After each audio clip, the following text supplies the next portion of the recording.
കൃപ നിറഞ്ഞ മറിയമേ, നിനക്ക് സമാധാനം. നമ്മുടെ കർത്താവ് നിന്നോടുകൂടെ, നീ സ്ത്രീകളിൽ അനുഗ്രഹിക്കപ്പെട്ടവളാവുന്നു. നിന്റെ ഉദരഫലമായ നമ്മുടെ കർത്താവ് യേശു മിശിഹാ വാഴ്ത്തപ്പെട്ടവനാവുന്നു. പരിശുദ്ധ മറിയമേ, തമ്പുരാൻ്റെ അമ്മേ, പാപികളായ ഞങ്ങൾക്ക് വേണ്ടി ഇപ്പോഴും എപ്പോഴും ഞങ്ങളുടെ മരണസമയത്തും തമ്പുരാനോട് അപേക്ഷിച്ചു കൊള്ളണമേ. ആമേൻ. പിതാവിൻ്റെയും പുത്രൻ്റെയും പരിശുദ്ധാത്മാവിൻ്റെയും നാമത്തിൽ ആമേൻ. മർക്കോസിൻ്റെ സുവിശേഷം 12-ാം അധ്യായത്തിൻ്റെ 35 മുതലുള്ള വാക്യങ്ങൾ നമ്മൾ ഇപ്പോൾ ചിന്തിക്കുകയാണ്. മർക്കോസിൻ്റെ സുവിശേഷത്തിൻ്റെ 12-ാമത്തെ അധ്യായത്തിൻ്റെ 35 മുതൽ വായിക്കാം. ദേവാലയത്തിൽ പഠിപ്പിച്ചുകൊണ്ടിരുന്നപ്പോൾ യേശു ചോദിച്ചു, ക്രിസ്തു ദാവീദിൻ്റെ പുത്രനാണെന്ന് നിയമജ്ഞർ പറയുന്നത് എങ്ങനെ? പരിശുദ്ധാത്മാവിനാൽ പ്രചോദിതനായി ദാവീദ് തന്നെ പറഞ്ഞിട്ടുണ്ട്, കർത്താവ് എൻ്റെ കർത്താവിനോട് അരുളി ചെയ്തു, ഞാൻ നിന്റെ ശത്രുക്കളെ നിന്റെ പാദങ്ങൾക്ക് കീഴിലാക്കുവോളം നീ എൻ്റെ വലതുഭാഗത്ത് ഉപവിഷ്ടനാവുക. ദാവീദ് തന്നെ അവനെ കർത്താവ് എന്ന് വിളിക്കുന്നു. പിന്നെ എങ്ങനെയാണ് അവൻ അവൻ്റെ പുത്രനാകുന്നത്? ജനക്കൂട്ടം സന്തോഷത്തോടെ അവൻ്റെ വാക്കുകൾ ശ്രവിച്ചു. ഇത് വളരെ കൺഫ്യൂസിങ് ആയ ഒരു ഭാഗമാണ്. എന്നാൽ നമ്മൾ ഒന്ന് ശ്രദ്ധിച്ചാൽ നല്ലതുപോലെ മനസ്സിലാവുന്നൊരു ഭാഗം കൂടിയാണ്. അതായത് ഈശോ എന്താണ് ഇവിടെ പറയുന്നത്? യേശു ദാവീദിൻ്റെ പുത്രൻ ആണ് എന്ന സത്യം യേശു നിഷേധിക്കുകയാണോ? ഇതാണ് ഇവിടുത്തെ വിഷയം. നമുക്കിത് വായിക്കുമ്പോൾ നമുക്ക് തോന്നും, കർത്താവ് വിശ്വസിക്കുക ഈശോ ദാവീദിൻ്റെ പുത്രൻ അല്ല എന്ന് പറയുകയാണോ? അങ്ങനെയല്ല. അപ്പോൾ എന്താണ് പശ്ചാത്തലം? യേശുവിൻ്റെ എതിരാളികൾ ചോദ്യങ്ങളുമായിട്ട് യേശുവിൻ്റെ അടുത്ത് വന്നു പരാജയപ്പെട്ടു. അപ്പോൾ അവരുടെ ചോദ്യങ്ങൾക്കെല്ലാം യേശു ഉത്തരം കൊടുത്തു. അപ്പോൾ അവർക്ക് ചോദ്യമില്ലാതായി. അവർക്ക് ചോദ്യം ഇല്ലാതായാൽ ഇനി എങ്ങനെയാണ് കാര്യങ്ങൾ മുന്നോട്ട് പോകണ്ടേ? ഈ കഥ മുന്നോട്ട് പോകണ്ടേ? ഈ ആഴ്ചയുടെ അവസാനം കുരിശേ കയറേണ്ടതാണ്. അപ്പോൾ ഈ കഥ മുന്നോട്ട് പോകേണ്ടതുണ്ട്. അപ്പോൾ കർത്താവ് അങ്ങോട്ട് ചോദിക്കാൻ പോവാണ്. നിങ്ങൾക്ക് മനസ്സിലാവുന്നുണ്ടോ? ഇതെന്തിനാണ് ഞാൻ കൊണ്ട് മിണ്ടാതിരുന്നാൽ 2 ആഴ്ച കൂടെ ജീവിക്കായിരുന്നു. എന്നാൽ കർത്താവ് ഈ ടെൻഷൻ മൗണ്ട് ചെയ്തിങ്ങനെ നിൽക്കുകയാണ്. ഇപ്പോൾ നമ്മൾ ഇത്ര ഇങ്ങനെ വന്ന് ഇവനെ അസ്വസ്ഥത, മൂത്ത്, പല്ല് കടിച്ച് എങ്ങനെ ഇവനെ ഒരു ചാൻസ് കിട്ടിയാൽ ഇവനെ അറസ്റ്റ് ചെയ്യും എന്ന് വിചാരിച്ച് ഇങ്ങനെ നിൽക്കുന്ന സമയത്ത് അവരുടെ ചോദ്യമല്ല, ഇനി ഒരു ചോദ്യമില്ല. അപ്പോൾ അവർ ചോദ്യമൊന്നുമില്ലാതെ പതുക്കെ ഇങ്ങനെ പിൻവാങ്ങി ഈ ടെൻഷൻ ഇങ്ങനെ കുറയാൻ തുടങ്ങിയപ്പോൾ, കുറയാൻ പാടുണ്ടോ? ഇല്ല, കുറയാൻ പാടില്ല. ഇത് വീണ്ടും ഇങ്ങനെ പോകണം മുന്നോട്ട്. കർത്താവ് അങ്ങോട്ട് ചോദിക്കുകയാണ്. അത് ചെറിയ ചോദ്യമൊന്നുമല്ല. നിങ്ങൾ വിശുദ്ധ ഗ്രന്ഥം ശരിക്കും മനസ്സിലാക്കിയിട്ടില്ല, നിങ്ങൾക്കൊന്നും അറിഞ്ഞുകൂടാ എന്ന് അവരെ ബോധ്യപ്പെടുത്തുന്ന ഒരു ചോദ്യം അങ്ങോട്ട് ചോദിക്കുകയാണ്. അപ്പോൾ ഇതാണ് ഈ പശ്ചാത്തലം. ദേവാലയത്തിൽ പഠിപ്പിച്ചുകൊണ്ടിരുന്നപ്പോൾ യേശു ചോദിച്ചു, ക്രിസ്തു ദാവീദിൻ്റെ പുത്രനാണെന്ന് നിയമജ്ഞർ പറയുന്നത് എങ്ങനെ? അപ്പോൾ ഇവിടെ ഒരു കാര്യം മനസ്സിലാക്കണം. ക്രിസ്തു ദാവീദിൻ്റെ പുത്രനല്ലേ? അല്ലേ? ആണ്. ദാവീദിൻ്റെ പുത്രനായ യേശുവേ എന്നാണ് തൊട്ടു മുമ്പ് ഒരു അന്ധൻ വിളിച്ചത്. യേശു അത് നിഷേധിച്ചില്ല. യേശു അത് സന്തോഷത്തോടെ കേട്ടു. പക്ഷെ ഇവിടെ പിന്നെന്തിനാണ് ഇപ്പോൾ ഈ ചോദ്യം? യേശു ദാവീദിൻ്റെ പുത്രനാണ്, ക്രിസ്തു ദാവീദിൻ്റെ പുത്രനാണ് എന്ന സത്യം ഇവിടെ നിഷേധിക്കുകയല്ല. യേശു ചെയ്യുന്നത് നിഷേധിക്കുകയല്ല.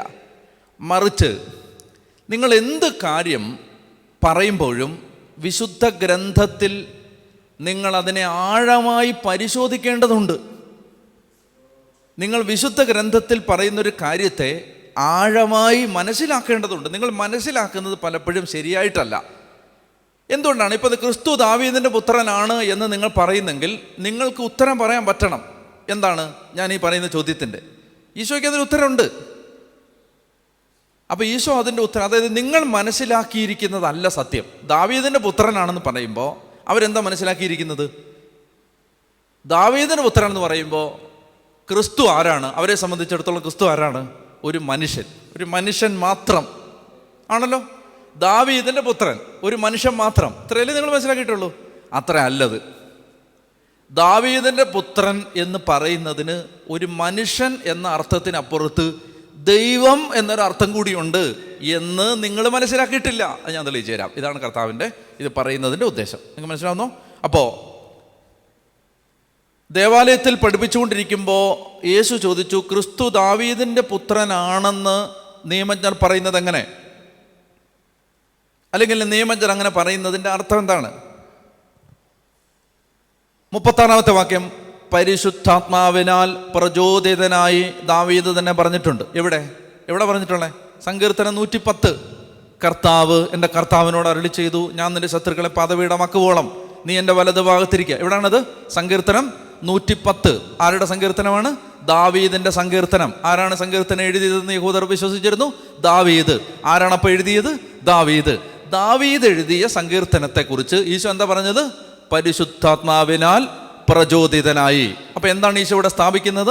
പഴയ നിയമം മുഴുവൻ പരിശുദ്ധാത്മാവിനാൽ പ്രചോദിതമായി എഴുതപ്പെട്ട വിശുദ്ധ ലിഖിതമാണ്. അതായത് വിശുദ്ധ ഗ്രന്ഥത്തിൻ്റെ ദൈവനിവേശിതത്വത്തെ, ഇൻസ്പിരേഷനെ കർത്താവ് തന്നെ വാലിഡേറ്റ് ചെയ്യുന്ന, വാലിഡായിട്ട് പ്രഖ്യാപിക്കുന്ന ഒരു വാക്യമാണിത്. അതായത് സങ്കീർത്തന പുസ്തകവും പഴയ നിയമ പുസ്തകങ്ങളും, നേരത്തെ തൊട്ട് മുമ്പത്തെ ഭാഗത്തിൽ പറഞ്ഞില്ലേ, വിശുദ്ധ ലിഖിതങ്ങളിൽ നിങ്ങൾ വായിച്ചിട്ടില്ലേ അല്ലേ എന്ന് പറഞ്ഞുകൊണ്ട് നേരത്തെ പറഞ്ഞിട്ടുണ്ട്. അപ്പോൾ ഒരു കാര്യം നമ്മൾ മനസ്സിലാക്കുക, ഉൽപ്പത്തി മുതൽ മലാഖി വരെയുള്ള ആ പുസ്തകങ്ങൾ മുഴുവൻ ദൈവനിവേശിതമാണ്, പരിശുദ്ധാത്മാവിനാൽ എഴുതപ്പെട്ടതാണ് എന്ന് ആര് വിശ്വസിച്ചിരുന്നു? യേശു. നമ്മൾ വിശ്വസിക്കുന്നുണ്ടോ എന്നുള്ളത് അടുത്ത ചോദ്യം. യേശു വിശ്വസിച്ചിരുന്നു. യേശുവിനെ സംബന്ധിച്ച് അതെല്ലാം. ഇപ്പം നമ്മൾ പറയും ആദത്തിൻ്റേത് അതൊരു കഥയാണ് എന്ന രീതിയിൽ തള്ളിക്കളയാൻ വേണമെങ്കിൽ, അക്ഷരാർത്ഥത്തിൽ സംഭവിച്ചൊന്നും മനസ്സിലാക്കാൻ പറയുന്നില്ല. പക്ഷേ അതിനകത്ത് അത് പരിശുദ്ധാത്മാവ് എഴുതിയതാണ്. അതിനകത്ത് ദൈവാത്മാവ് പഠിപ്പിക്കാൻ ചില കാര്യങ്ങൾ അതിനകത്ത് വെച്ചിട്ടുണ്ട്. അതിനെ നമ്മൾ സീരിയസ് ആയിട്ട് എടുക്കണം. അല്ലാതെ ഉൽപ്പത്തി 1 മുതൽ 12 വരെ വായിക്കേണ്ട, അത് ചരിത്രമൊന്നുമല്ല, അങ്ങനെ തള്ളിക്കളയാൻ പറ്റില്ല. അപ്പോൾ ഇത് ഈശോ ഇതിന് വില കൽപ്പിച്ചിട്ടുണ്ട്. അതാണ് ഒരു കാര്യം നമ്മൾ മനസ്സിലാക്കേണ്ടത്. 2-3 വാക്യങ്ങൾ അതുമായി ബന്ധപ്പെട്ട് മനസ്സിലാക്കണം. ഒന്നാമത്തേത്, ഇവിടെ നമ്മൾ കാണേണ്ട ഒരു പ്രധാനപ്പെട്ട കാര്യം ഈ ദൈവനിവേശിതത്വം. 2 തിമോത്തി 3:16 പെട്ടെന്നൊന്ന് വായിച്ചോ. എന്താണ്? 15-16 യേശുക്രിസ്തുവിലുള്ള വിശ്വാസത്തിലൂടെ രക്ഷ പ്രാപിക്കുന്നതിന് നിന്നെ ജ്ഞാനിയാക്കുന്ന വിശുദ്ധ ലിഖിതങ്ങൾ നീ ബാല്യം മുതൽ പഠിച്ചിട്ടുള്ളതാണല്ലോ. 16 വിശുദ്ധ ലിഖിതമെല്ലാം ദൈവനിവേശിതമാണ്, അവ പ്രബോധനത്തിനും ശാസനത്തിനും തെറ്റുതിരുത്തലിനും നീതിയിലുള്ള പരിശീലനത്തിനും ഉപകരിക്കും. വിശുദ്ധ ലിഖിതം എല്ലാം. ചോദ്യം, ഇവിടെ തിമോത്തിയോട് പൗലോസ് ഇത് എഴുതുമ്പോൾ ഈ വിശുദ്ധ ലിഖിതം എന്ന് ഉദ്ദേശിക്കുക, സ്ക്രിപ്ചർ എന്ന് ഉദ്ദേശിക്കുന്നത് എന്തിനെയാണ്? പുതിയ നിയമത്തെയാണോ പഴയ നിയമത്തെയാണോ? തിമോത്തിയോട് പൗലോസ് പറയുമ്പോൾ പുതിയ നിയമം രൂപീകരിക്കപ്പെട്ടിട്ടുണ്ടോ? തിമോത്തിക്ക് എഴുത്ത് പുതിയ നിയമത്തിൽ പുസ്തകം ആവുമെന്ന് പൗലോസിന് വല്ല ചിന്ത പോലും ഉണ്ടോ? ഇല്ല. പൗലോസ് ഇവിടെ ഉദ്ദേശിക്കുന്നത് ദ ഹോൾ ഓൾഡ് ടെസ്റ്റമെന്റ്, പഴയ നിയമം ദൈവനിവേശിതാണെന്നാണ് ഈ വാക്യം പറയുന്നത്. മനസ്സിലാകുന്നുണ്ടോ? അടുത്തത് 2 പത്രോസ് 1:20-21 പെട്ടെന്ന് വായിച്ചേ. ആദ്യം നിങ്ങളിത് മനസ്സിലാക്കുവിൻ, വിശുദ്ധ ലിഖിതത്തിലെ പ്രവചനങ്ങൾ ഒന്നും തന്നെ ആരുടെയും സ്വന്തമായ വ്യാഖ്യാനത്തിനുള്ളതല്ല. എന്തുകൊണ്ടെന്നാൽ പ്രവചനങ്ങൾ ഒരിക്കലും മാനുഷിക ചോദനയാൽ രൂപം കൊണ്ടതല്ല, പരിശുദ്ധാത്മാവിനാൽ പ്രചോദിതരായി ദൈവത്തിൻ്റെ മനുഷ്യർ സംസാരിച്ചതാണ്. പത്രോസ് പറയുന്നത് എന്തിനെ കുറിച്ചാണ്? പുതിയ നിയമത്തെക്കുറിച്ചോ പഴയ നിയമത്തെക്കുറിച്ചോ? പഴയ നിയമം. അപ്പൊ തിമോത്തിയോട് പൗലോസും സഭകളോട് പത്രോസും പറയുകയാണ്, പഴയ നിയമം മുഴുവൻ പരിശുദ്ധാത്മാവിനാൽ പ്രചോദിതമായി എഴുതിയതാണ്. അപ്പം ഇപ്പം മൂന്ന് സാക്ഷ്യങ്ങൾ കിട്ടി. ആരൊക്കെയാ? 1 യേശു പറഞ്ഞു, 2 പത്രോസ് പറഞ്ഞു, പൗലോസ് പറഞ്ഞു. അതുകൊണ്ട് ലോകത്തുള്ള ഇനി ഒരു പണ്ഡിതൻ പറഞ്ഞാലും വിശ്വസിക്കരുത്, നമുക്ക് ഈ 3 പേര് പറഞ്ഞാൽ മതി. മനസ്സിലാവുന്നു? ഈ 3 പേര് പറഞ്ഞാൽ മതി. എന്താണ്? ഞങ്ങൾ ഈ ബൈബിളിനെ അത്രയും വിലപ്പെട്ടതായിട്ട് കാണുന്നു. അതിനെ നമുക്ക് കെട്ടുകഥയായിട്ടോ ആ കഥ ഈ കഥ അത് അങ്ങനെ വന്നാണ് ഇങ്ങനെ വന്നാണ് അതിൻ്റെ ബാക്ക്ഗ്രൗണ്ട് ഇതാണ് അത് ഇങ്ങനെയാണ് ഇപ്പോൾ ഇത് പിന്നെ എഴുതിയ നമുക്കതൊന്നും വിഷയമല്ല. അത് എന്നെഴുതിയാലും ഞങ്ങൾക്ക് വിഷയമല്ല. ഞങ്ങൾക്കിത് എന്താണ്? ഇത് വിശുദ്ധ ഗ്രന്ഥമാണ്. ഇത് ദൈവം സംസാരിച്ച വാക്യങ്ങളാണ്. ഇതിന് ഇന്ന് വിലയുണ്ട്. യേശുവിൻ്റെ കാലത്ത് യേശു പറയുകയാണ് അതിന് വിലയുണ്ട്, അത് നിസ്സാരമല്ല. അപ്പോൾ അത് നമ്മൾ മനസ്സിലാക്കിയിരിക്കണം. അതായത് ഒരുപാട് അത്തരത്തിലല്ലാത്ത പ്രബോധനങ്ങൾ നമ്മൾ ചിലപ്പോൾ കേൾക്കാൻ സാധ്യതയുണ്ട്. പിന്നെ അടുത്തത് കർത്താവ് പറയുകയാണ്, ഇവിടെ 110 സങ്കീർത്തനം ഉദ്ധരിച്ചുകൊണ്ട് കർത്താവ് പറയുകയാണ്, പരിശുദ്ധാത്മാവിനാൽ പ്രചോദിതനായി ദാവീദ് പറയുകയാണ്. ദാവീദ് എന്താ പറഞ്ഞേ? എന്താണ് 110 സങ്കീർത്തനം? കർത്താവ് എൻ്റെ കർത്താവിനോട് അരുളി ചെയ്തു, ഞാൻ നിന്റെ ശത്രുക്കളെ നിന്റെ പാദപീഠമാക്കുവോളം നീ എൻ്റെ വലത് ഭാഗത്തിരിക്കുക. ശ്രദ്ധിച്ച് കേൾക്കണം. ഇനി വളരെ ശ്രദ്ധ ആവശ്യമുണ്ട്. ഇവിടെ ആദ്യത്തെ കർത്താവ് ആരാണ്? പിതാവായ ദൈവം. എൻ്റെ കർത്താവ് ആരാണ്? യേശു എന്ന് ദാവീദിനെ അറിയാവോ? ദാവീദ് ആരെക്കുറിച്ചാണ് ഇത് പറയുന്നത്? മിശിഹ, വരാൻ പോകുന്ന രക്ഷകൻ. അത് ദാവീദിനറിയാം. എൻ്റെ സന്തതി പരമ്പരയിൽ ഒരാൾ നിത്യമായ രാജത്വത്തിന് അവസാനമായിട്ടുണ്ട്, അവൻ്റെ രാജത്വത്തിന് അവസാനം ഉണ്ടാവില്ല. ഇത് ദാവീദിനറിയാം. ദാവീദ് പറയാണ്, ആ ദൈവമായ കർത്താവ് യഹോവയായ ദൈവം, പിതാവായ ദൈവം എന്ത് പറയാണ്? വരാൻ പോകുന്ന മിശിഹായോട് പറയാണ്, മുൻകൂട്ടി കണ്ട് പറയുകയാണ്. ദാവീദ് പറയുകയാണ്, കർത്താവ് എൻ്റെ കർത്താവിനോട് അരുളി ചെയ്തു, ഞാൻ നിൻ്റെ ശത്രുക്കളെ നിൻ്റെ പാദപീഠമാക്കുവോളം നീ എൻ്റെ വലത് ഭാഗത്തിരിക്കുക. ഇപ്പോൾ ഈശോ പറയാണ്, ആരാണ് ഈ മിശിഹ? ദാവീദ് പ്രവചിച്ച ഈ മിശിഹ ആരാണ്? ഞാനാണ്. അപ്പോൾ ഞാൻ ആരാണ്? ദാവീദിൻ്റെ പുത്രനാണ്. ദാവീദ്, വളരെ ശ്രദ്ധിച്ച് കേൾക്കണം, ദാവീദ് തൻ്റെ പുത്രനെ കർത്താവ് എന്ന് വിളിച്ചെങ്കിൽ നിങ്ങൾ മനസ്സിലാക്കണം, അവൻ വെറും ഒരു മനുഷ്യനല്ല. ദൈവത്തെ വിളിക്കുന്നൊരു വാക്ക് വരാൻ പോകുന്ന തൻ്റെ സന്തതി പരമ്പരയിൽ വന്ന് പിറക്കാൻ പോകുന്ന മിശിഹായെ, തൻ്റെ പുത്രനെ ദാവീദ് വിളിച്ചെങ്കിൽ ദാവീദ് തൻ്റെ പുത്രനെ കണ്ടത് മകനായിട്ടല്ല, ദൈവമായിട്ടാണ്.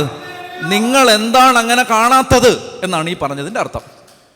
മനസ്സിലായോ? അതായത് നിങ്ങൾ എന്താണത് കാണാത്തത്? ദാവീദ് പോലും മിശിഹായെ കണ്ടത് മകനായിട്ടല്ല, ദൈവമായിട്ടാണ് എന്ന് നിങ്ങൾ ഈ 110 സങ്കീർത്തനം വായിച്ചപ്പോൾ മനസ്സിലാക്കിയിട്ടുണ്ടോ എന്ന് നിയമജ്ഞരോട് ചോദിക്കുകയാണ്, അങ്ങോട്ട് ചൊടിപ്പിക്കുകയാണ്. അവരോട് പറയുകയാണ്, നിങ്ങളെന്താ പറഞ്ഞത്? വെറും ഒരു മനുഷ്യൻ മാത്രമാണ് മിശിഹ. അല്ല, നിങ്ങൾ മിശിഹായെക്കുറിച്ച് മനസ്സിലാക്കിയ സങ്കല്പത്തിന് പോരായ്മയുണ്ട്. ഒരു മനുഷ്യൻ മാത്രമല്ല മിശിഹ, അവൻ മനുഷ്യനാണ്, പക്ഷെ അവൻ ദൈവമാണ് എന്ന് പ്രഖ്യാപിക്കുകയാണ് കർത്താവ് ഈശോ മിശിഹ ഇവിടെ ചെയ്യുന്നത്. അപ്പോൾ അതുകൊണ്ട് ഒന്നുകൂടെ വായിച്ചേ. പരിശുദ്ധാത്മാവിനാൽ പ്രചോദിതനായി ദാവീദ് തന്നെ പറഞ്ഞിട്ടുണ്ട്, കർത്താവിൻ്റെ കർത്താവിനോട് അരുളി ചെയ്തു, ഞാൻ നിൻ്റെ ശത്രുക്കളെ നിൻ്റെ പാദങ്ങൾക്ക് കീഴിലാക്കുവോളം നീ എൻ്റെ വലതു ഭാഗത്ത് ഉപവിഷ്ടനാകുക. ദാവീദ് തന്നെ അവനെ കർത്താവ് എന്ന് വിളിക്കുന്നു. പിന്നെ എങ്ങനെയാണ് അവൻ അവൻ്റെ പുത്രനാകുന്നത്? മനസ്സിലാവുന്നോ? അതായത് ഇവിടെ ഈശോ തൻ്റെ കേൾവിക്കാരെ ചലഞ്ച് ചെയ്യുകയാണ്. നിങ്ങൾ ശരിക്കും ആത്മാർത്ഥമായി ചിന്തിക്കൂ.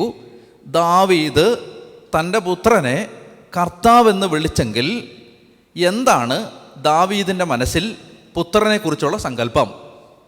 ക്ലിയർ ആവുന്നുണ്ടോ?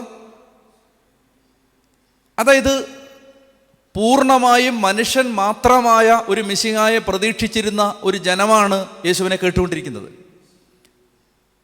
അതായത് മിശിഹ, ക്രിസ്തു, വരാൻ പോകുന്ന രക്ഷകൻ പൂർണ്ണമായും ഒരു മനുഷ്യൻ. ആരെ പോലെ? ദാവീദിനെ പോലെ, ജോസിയായെ പോലെ, സോളമനെ പോലെ, മനസ്സിലായോ? രാജാക്കന്മാരെ പോലെ ഒരു പൂർണ്ണ മനുഷ്യൻ, ഒരു നല്ല കരുത്തനായ മനുഷ്യൻ, ഒരു രാജാവ്.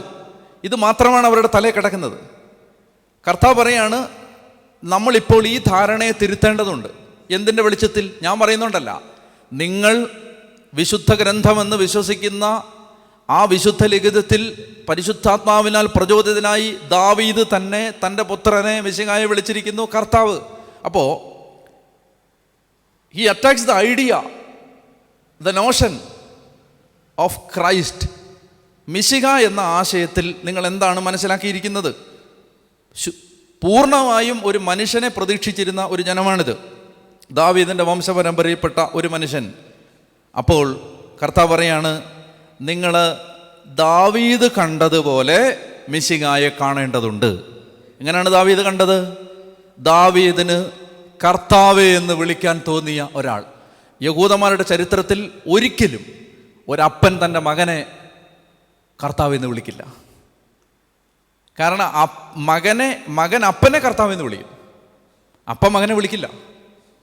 അപ്പൊ ദാവീദ് ജ്ഞാനദൃഷ്ടി തുറക്കപ്പെട്ടപ്പോൾ ദാവീദിൻ്റെ സ്വന്തം ബോധ മനസ്സിൽ ദാവീദ് ജന്മത്തിൽ എഴുതില്ല. ദാവീദിന് അങ്ങനെ എഴുതാൻ പറ്റില്ല. ദാവീദിൻ്റെ സ്വന്തം ധാരണയിൽ നിന്നുകൊണ്ടോ ഇതുവരെയുള്ള അനുഭവം നിന്നുകൊണ്ടോ ദാവീദിന് എഴുതാൻ പറ്റില്ല. പരിശുദ്ധാത്മാവ് നിറഞ്ഞപ്പോൾ ദാവീദിന് പേന എടുത്തിട്ട് എഴുതി, കർത്താവ് എൻ്റെ കർത്താവിനോട് അരുളി ചെയ്തു. യഹൂദന്മാർ മിശിഹായുടെ വരവിനെ പ്രതീക്ഷിച്ചുകൊണ്ട് പാടിക്കൊണ്ടിരുന്ന സങ്കീർത്തനമാണിത്. അതുകൊണ്ടാണ് ഈ സങ്കീർത്തനം എടുത്ത് ഈശോ പറയുന്നത്. നിങ്ങൾ മിശിഹായെക്കുറിച്ച് പാടിക്കൊണ്ടിരിക്കുന്ന സങ്കീർത്തനത്തിൽ ദാവീദ് തന്നെ പറഞ്ഞിട്ടുണ്ട്, ആ മിശിഹ കർത്താവാണ്. കർത്താവ് എന്ന് പറയുന്ന വാക്ക് ദൈവത്തിന് മാത്രം പഴയ നിയമത്തിൽ ഇവർ ഉപയോഗിച്ചുകൊണ്ടിരുന്ന ആ വാക്കാണ്. കണ്ടോ, രണ്ടും ഒരു വാക്കാണ്. കർത്താവ് എൻ്റെ കർത്താവിനോട് അരുളി ചെയ്തു. അപ്പോൾ ഇവിടെ പറയുകയാണ്, അതുകൊണ്ട് മിശിഹ എന്ന് പറയുന്നത് നിങ്ങൾ വിചാരിക്കുന്നത് പോലെ ഒരു മനുഷ്യനല്ല, ദൈവമാണ്. മനുഷ്യൻ മാത്രമല്ല, ദൈവമാണ്. അപ്പം ഞാൻ ഇത് എന്തെന്നറിയാമോ, ഈശോ ഇവിടെ നമ്മളെ വിളിക്കുന്നത്, നമ്മൾ വിശുദ്ധ ഗ്രന്ഥങ്ങൾ വായിക്കുമ്പോൾ അതിനെ ആഴത്തിൽ മനസ്സിലാക്കണം. വാക്യത്തിൻ്റെ വെളിയിൽ നിന്ന് മാത്രം ചിന്തിച്ച് പോകരുത്. അങ്ങനെ ചിന്തിക്കുന്നതുകൊണ്ട് ഒത്തിരി പേർക്ക് അപകടം പറ്റുന്നുണ്ട്. മനസ്സിലായില്ലേ? വാക്യത്തിൽ ഇപ്പോൾ ഒരു മനുഷ്യൻ പറയുകയാണ്, ഞാൻ ഡിവോഴ്സ് ചെയ്യാൻ തീരുമാനിച്ചു. എന്താ കാര്യം? ബൈബിളിൽ പറഞ്ഞിട്ടുണ്ട്. എന്ത്? വഴക്കാളിയായ ഭാര്യയോടൊപ്പം കഴിയുന്നതിനേക്കാൾ ഭേദം വല്ല കാട്ടിലും പോയി താമസിക്കുന്നതാണ്. സത്യമല്ലേ? വാക്യമില്ലേ? അങ്ങനുണ്ട്. ദുർവാശിക്കാരിയായ ഭാര്യയോടൊപ്പം കഴിയുന്നതിനേക്കാൾ ഭേദം വന്യമൃഗങ്ങളോടൊത്ത് കഴിയുന്നതാണ്. ബൈബിളിലുണ്ട്. പക്ഷെ ആ വാക്യത്തെ ഒറ്റയ്ക്കെടുത്താൽ അയാൾ കാട്ടിൽ പോയി അല്ലെ സൂവിൽ പോയി താമസിക്കേണ്ടി വരും. അങ്ങനെ എടുക്കാൻ പറ്റില്ല. കാരണം എന്താണ്? ബൈബിളിനെ മൊത്തത്തിലെടുക്കണം. ഒറ്റ വാക്യത്തെ ഒറ്റപ്പെടുത്തി എടുക്കാൻ പാടില്ല. ഇവിടുന്ന് ഒരു വാക്യം എടുത്തിട്ട് മരിച്ചവരും മൗനതയിൽ അണ്ടവരും ദൈവത്തെ സ്തുതിക്കുന്നില്ല, അതുകൊണ്ട് മരിച്ചവർക്ക് വേണ്ടി പ്രാർത്ഥിക്കണ്ട. അങ്ങനെ പറയല്ലേ, അങ്ങനെ പറയരുത്. കാരണം എന്താണ്? അപ്പുറത്തെ ദൈവം പറഞ്ഞിരിക്കുന്നത് കർത്താവ് വിശമസിയ, ഞാൻ മരിച്ചവരുടെ ദൈവം അല്ല, ജീവിക്കുന്നവരുടെ ദൈവമാണ്. എല്ലാവരും എൻ്റെ മുമ്പിൽ ജീവിക്കുന്നവർ തന്നെ എന്ന് മറ്റൊരു സുവിശേഷത്തിൽ അതിനൊരു ആഡ് ചെയ്ത് കർത്താവ് പറഞ്ഞിട്ടുണ്ട്. എല്ലാവരും ദൈവത്തിൻ്റെ മുമ്പിൽ ജീവിക്കുന്നവരാണ്. മനസ്സിലാവുന്നുണ്ടോ? അല്ല മരിച്ചവരും മൗനതയിലാണ്ടവരും ദൈവത്തെ സ്തുതിക്കുന്നു. പഴയ നിയമത്തിൽ എവിടുന്നോ ഒരെണ്ണം തപ്പിയെടുത്തുകൊണ്ട് വന്നിട്ട് അങ്ങനെ പറയരുത്.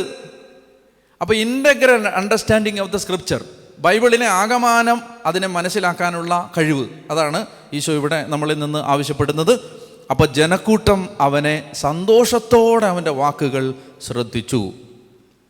അപ്പോൾ ഈ വചനം നമ്മൾ പഠിക്കുമ്പോൾ നമ്മുടെ മനസ്സിലേക്ക് കൊണ്ടുവരേണ്ട പ്രധാനപ്പെട്ടൊരു ചിന്ത, നമ്മൾ ദൈവവചനത്തെ എങ്ങനെയാണ് മനസ്സിലാക്കുന്നത്? ദൈവവചനത്തെ കർത്താവ് ആഗ്രഹിക്കുന്നത് പോലെ മനസ്സിലാക്കാൻ പറ്റണമെങ്കിൽ അതിനെന്താ ചെയ്യേണ്ടതെന്നറിയാമോ? പത്രോസ് അപ്പോസ്തലൻ പറഞ്ഞ ഒരു വാക്യം പറഞ്ഞിട്ട് നമുക്ക് അവസാനിപ്പിക്കാം. നമ്മൾ നേരത്തെ വായിച്ചതാണ്. പത്രോസിൻ്റെ 2-ാം ലേഖനത്തിൽ അദ്ദേഹം പറയുകയാണ്, 1-ാമത്തെ അധ്യായത്തിൽ 20-ാമത്തെ വാക്യം. നമുക്ക് ആദ്യത്തെ മാർപ്പാപ്പയുടെ പ്രബോധനം വായിച്ചിട്ട് അവസാനിപ്പിക്കാം. 2 പത്രോസ് 1:20. ആദ്യം നിങ്ങൾ ഇത് മനസ്സിലാക്കുവിൻ, അല്ലേ? അതിന് തൊട്ട് 19 മുതൽ വായിച്ചോ. 19 മുതൽ ഇങ്ങനെ പ്രവാചക വചനത്തെപ്പറ്റി ഞങ്ങൾക്ക് കൂടുതൽ ഉറപ്പ് ലഭിച്ചിരിക്കുന്നു. പ്രഭാതം പൊട്ടിവിടരുകയും പ്രഭാത നക്ഷത്രം നിങ്ങളുടെ ഹൃദയങ്ങളിൽ ഉദിക്കുകയും ചെയ്യുന്നത് വരെ. അതെന്താണ്? പ്രഭാതം പൊട്ടിവിടരുകയും പ്രഭാത നക്ഷത്രം നിങ്ങളുടെ ഹൃദയങ്ങളിൽ ഉദിക്കുകയും ചെയ്യുന്നത് വരെ. അതെന്താണ്? കർത്താവിൻ്റെ 2-ാം വരവ് വരെ. കർത്താവിൻ്റെ 2-ാം വരവ് വരെ ഇരുളിൽ പ്രകാശിക്കുന്ന ദീപത്തെ എന്ന പോലെ വചനത്തെ നിങ്ങൾ ശ്രദ്ധിക്കേണ്ടതാണ്. കണ്ടോ? അപ്പം നമുക്ക് ഈ 2-ാം വരവ് വരെ വെളിച്ചം തരുന്ന സൂര്യൻ, വെളിച്ചം തരുന്ന ചന്ദ്രൻ, വെളിച്ചം തരുന്ന നക്ഷത്രം ഈ വചനമാണ്. അതുകൊണ്ട് ഇതിന്ന് കൈവിടരുത് എന്നാ പറയുന്നത്. വിശുദ്ധ ലിഖിതത്തിലെ പ്രവചനങ്ങളൊന്നും തന്നെ ആരുടെയും സ്വന്തമായ വ്യാഖ്യാനത്തിനുള്ളതല്ല. എന്തുകൊണ്ടെന്നാൽ പ്രവചനങ്ങൾ ഒരിക്കലും മാനുഷിക ചോദനയാൽ രൂപം കൊണ്ടതല്ല, പരിശുദ്ധാത്മാവിനാൽ പ്രചോദിതരായി ദൈവത്തിൻ്റെ മനുഷ്യർ സംസാരിച്ചവയാണ്. അതുകൊണ്ട് എപ്പോഴും ശ്രദ്ധിക്കുക, വിശുദ്ധ ലിഖിതം വ്യാഖ്യാനിക്കാനുള്ള ആധികാരികമായ അവകാശം തിരുസഭയ്ക്ക് മാത്രമാണ്, വ്യക്തികൾക്കല്ല. ഇപ്പം ഞാൻ നിങ്ങളെ ഇന്ന് ബൈബിൾ ഇവിടെ നിന്ന് പഠിപ്പിച്ചാൽ സഭ പഠിപ്പിക്കുന്ന ഒരു രീതിയിൽ മാത്രമേ ഇതിനെ വ്യാഖ്യാനിക്കാൻ എനിക്ക് അവകാശമുള്ളൂ. അതിനപ്പുറത്ത് എനിക്ക് ഒരു അവകാശമില്ല. അതെൻ്റെ വേലിക്കെട്ടാണ്. കാരണം എന്തുകൊണ്ടാണ്? ഇത് മനുഷ്യൻ സംസാരിച്ചതല്ല. നിങ്ങൾ ഇപ്പോൾ മനോരമ പത്രത്തിൽ വന്നൊരു വാർത്ത വായിച്ചിട്ട് നിങ്ങളുടെ അഭിപ്രായം പറയാം, പക്ഷേ ഇത് വായിച്ചിട്ട് പറയാൻ പറ്റില്ല. മനസ്സിലായി? നിങ്ങൾ നോവൽ വായിച്ചിട്ട്, ചന്തുമേനോൻ്റെ ഇന്ദുലേഖ വായിച്ചിട്ട് നിങ്ങൾക്ക് പറയാം, ഇന്ദുലേഖ അതാണ് മലയാളത്തിലെ ആദ്യത്തെ റൊമാൻറ്റിക് നോവലാണ് ഇന്ദുലേഖ, അങ്ങനെ ആയിരിക്കും, അങ്ങനെ അത് നിങ്ങൾ പറഞ്ഞോ, കുഴപ്പമൊന്നുമില്ല. പക്ഷേ ബൈബിളിനെ കുറിച്ച് പറയാൻ പാടില്ല. എൻ്റെ ഒരു അഭിപ്രായത്തിൽ ബൈബിളിലെ ഇല്ല, സോറി, ആ അഭിപ്രായം വേണ്ട, അത് കീശയിലിട്ടത് വേണ്ട. സഭ എന്ത് പറയുന്നു ബൈബിളിനെ കുറിച്ച്? ഇതിനെക്കുറിച്ച് എങ്ങനെയാണ് പിതാക്കന്മാർ വ്യാഖ്യാനിച്ചത്? തിരുസഭ എങ്ങനെയാണ് ഇതിനെ കണ്ടത്? അങ്ങനെ കാണാൻ അവകാശമുള്ളൂ, വേറെ ഒരു അവകാശമില്ല. അല്ല, ഇത് വായിക്കുമ്പോൾ എനിക്ക് തോന്നുന്നത് നിനക്ക് തോന്നിയതിരിക്കട്ടെ, തോന്നിയത് നല്ലതാണ്, മിണ്ടിപ്പോരുത്. മനസ്സിലായല്ലോ? ഇതാണ് നമ്മൾ ബൈബിളിനെ നമ്മൾ ശ്രദ്ധിച്ച് മനസ്സിലാക്കണം. കാരണം വളരെ സീരിയസ് ആയിട്ട് എടുക്കേണ്ടതുണ്ട് ദൈവവചനത്തിൻ്റെ വ്യാഖ്യാനങ്ങളെ. കണ്ണുകളടച്ച് പ്രാർത്ഥിക്കാം. അമ്മേ മാതാവേ, അമ്മയുടെ വലിയ മാധ്യസ്ഥത്തിന് ഞങ്ങൾ നന്ദി പറഞ്ഞ് പ്രാർത്ഥിക്കുന്നു. നന്മ നിറഞ്ഞ മറിയമേ സ്വസ്തി, കർത്താവ് അങ്ങയുടെ കൂടെ സ്ത്രീകളിൽ അങ്ങ് അനുഗ്രഹിക്കപ്പെട്ടവളാവുന്നു. അങ്ങയുടെ ഉദരഫലമായ നമ്മുടെ കർത്താവ് ശംസിക വാഴ്ത്തപ്പെട്ടവനാവുന്നു. പരിശുദ്ധ മറിയമേ തമ്പുരാൻ്റെ അമ്മേ, പാപികളായ ഞങ്ങൾക്ക് വേണ്ടി എപ്പോഴും ഞങ്ങളുടെ മരണസമയത്തും തമ്പുരാനോട് അപേക്ഷിച്ചു വരണമേ. ആമേൻ. പിതാവിൻ്റെയും പുത്രൻ്റെയും പരിശുദ്ധാത്മാവിൻ്റെയും നാമത്തിൽ ആമേൻ.